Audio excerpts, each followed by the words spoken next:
Today we're going to talk about the note-taking and annotation tool Scrible. To get to the Scrible website, you will go to scrible.com. This web page is going to pop up. You can sign in using your student Google account. So we're going to go ahead and sign in here.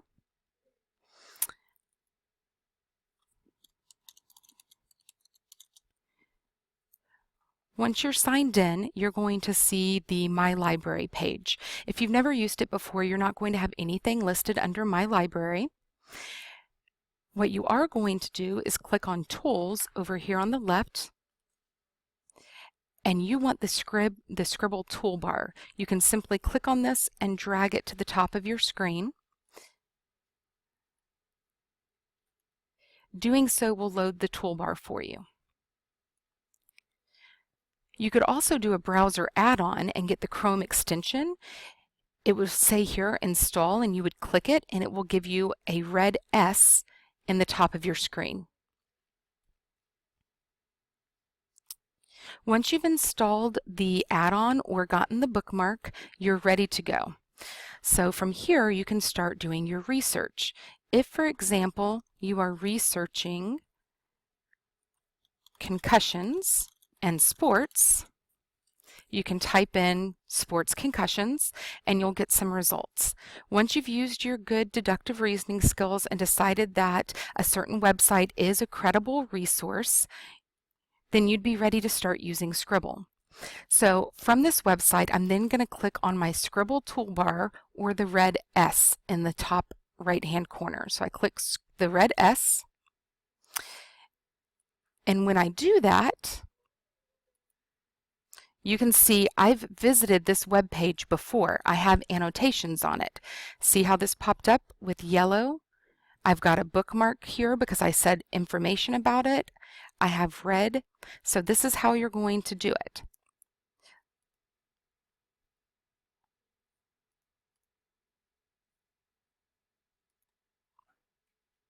You have your toolbar here at the bottom of the page. If I would like to highlight it, I click on the highlighter and I can highlight what I like. If I've highlighted something and I didn't want to, I can simply go back and I can choose what I actually wanted to highlight.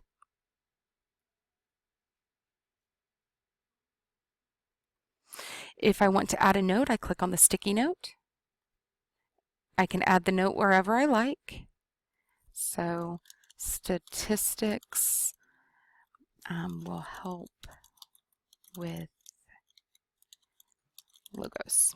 So if I want to add some logic to my paper for any reason, I might have put that note. If I want to highlight certain words and just change their color, I click the T. If I can choose any color I want by clicking the arrow here. So maybe I want to highlight them or write them in purple. Then I could do that. So 47%. And now it's purple. Now let's say I've done that and I say, can't really see it. I could change color. So I'm going to change it to red. Now it's in red. Even my sticky notes I could change the color of by clicking the color palette here. So maybe I want it to be orange. I can underline items or put bold or italic or strike through them by clicking the arrow. So in this case, I think I want to make that also bold. So I'm going to go ahead and choose that, highlight it, and now it's in bold. If I click the I here, it's going to take away any annotations I made. You can see it's shut now. And if I want to see them again, then I'll click it again. If I want to minimize my notes, I click that, and you can see it's now just a little tab here, but if I want to view it, I can click it again. Here, it will show my annotation legend, so if I want to indicate, okay, the items I put in bold are information that I could use for background information. And if I want to say that my text is information that I could use in my body paragraph number 1, I could say that, etc. So then I could mark why I highlighted it in that way. Now, if I want to cite this source, I click the little quotation marks, and it will automatically pull up a citation over on the left. Just like with any other citation generator you've ever used, it might not read everything on the web page. So for example, this one wants you to add a website title, so I'm going to add that. Website title is Headcase. The publisher, usually at the bottom of the screen, is headcasecompany.com. And then the publication date, it tells me copyright 2013. And now I've put everything I could on here. And then I could choose, do I want to do MLA, APA, Chicago, etc. So I'm going to choose MLA and click Cite, and it automatically generates a citation for me. When I'm done with this page, I have a couple options here. I could either bookmark it, and you'll see it says it won't save the annotations, it's just a bookmark. I could post it to Twitter. I could put it on Facebook. I could grab a permanent link. What this means is no matter if I'm looking at a website or a database, it's creating a static page with all of those annotations on it. This is good for a couple of reasons. Number one, you won't have to log back into the databases and find your items again in order to see your annotations. Number two, if it's a website, that content might change frequently. So it's taking a screenshot of what it looks like now. So even if it does change, you'll be able to see the information you saw the day you checked out this source. Then I could email it to myself if I wanted to, or I could save it. So I'm going to go ahead and save it. And you'll notice when I do that, it's going to give it a page name. I could change that page if I wanted to. I could add comments. So maybe I want to add comments about statistics for body paragraph number 1.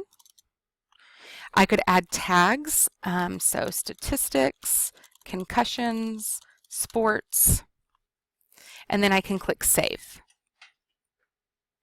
You'll see I get saved successfully. So now, if I go to my Scrible account, and I click on My Library up here, I now have that page, Stats on Concussions, in my library. There's the tags that I put on it, so I know what I labeled it as. I could add some more information. Maybe I want to edit it. There's my citation.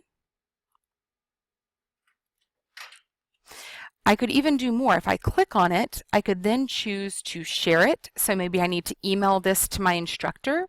If I need to email all of these, I could choose all of them and email all of them to my instructor. Perhaps I would like to add additional tags, or maybe I want to copy it to something. Or maybe I want to export it. Maybe all of my citations for these 4 I want to send to a bibliography. Or maybe I want to annotate it. So I have lots of options here as soon as I click on it. You could save it again once you have updated it if you'd like. You can also, once you're in your library, when you click on that again, it will pull that web page up and it goes straight to the web page that you had annotations on.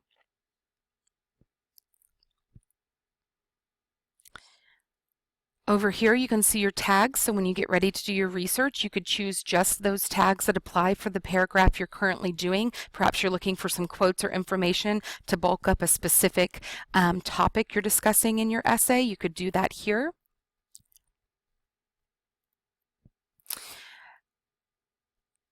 If you click on papers, you can see any paper you've created. So, for example,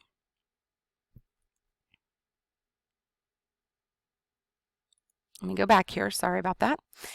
If I click papers, I've made a paper right here. If I click on it, you can see I have lots of options here. So I had this one item, it shows everything I underlined or highlighted, and I can add information here. Maybe I want to take notes about it, or I want to create a paragraph using it. And then again, I could still save that. I could share it. So you could type it right there. So you can type your actual essay here using the sources you've selected. For this one, I only selected one source. So how am I going to go about doing that? When I'm looking at my library,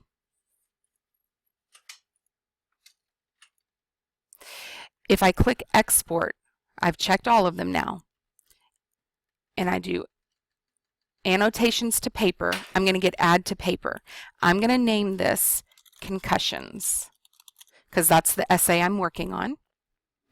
And I can click Create. You'll see you could also add to an existing paper. So that practice paper I showed you, I could actually select it and put it straight on that one if I had found an additional resource, for example. So I'm going to do Create, and it pulls it up. Here's all of those items I had selected. This one's actually from a database. This one's 2 websites, and I can start typing my essay here. You can see it has formatting just like in Google Docs or in if you were in Microsoft Word. So you could highlight, you could put in italics, you can change the font on it, etc. So you can start typing it, and then you'll save it when you're done. You could get a link for this specific report and send that specific essay in its entirety to somebody. You could email it to somebody. If you do View Report, I have nothing to report right now, but let's say I start typing and I put concussions in sports are on the rise.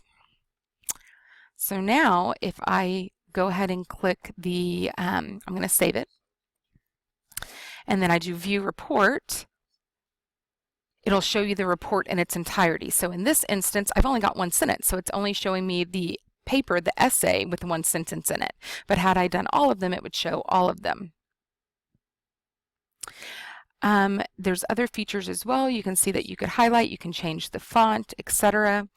You could paste something. You could paste from Word into it. So you could gather from other resources as well. You could insert images. You could put bullet points.